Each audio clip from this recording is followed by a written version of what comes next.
ರೂಪಲಿ ಗೌರಿ ಗಂಗೆ ಬಣ್ಣ ಬಣ್ಣದ ಚಿಟ್ಟೆ ಹಂಗೆ ನೋಡೋಕೆ ಸಾಲಾಗಿಲ್ಲ ಎರಡು ಕಣ್ಣು.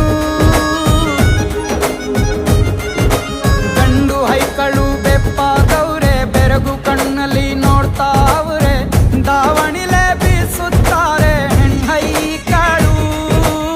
ರೊಟ್ಟಿ ಊಟ ಉಣ್ಣಾಗಿಲ್ಲ ಹಬ್ಬದೂಟ ತಳ್ಳಾಗಿಲ್ಲ ನೆಂಟ ಜಗಳ ಆಡಂಗಿಲ್ಲ ನಮ್ಮ ಊರಲ್ಲಿ.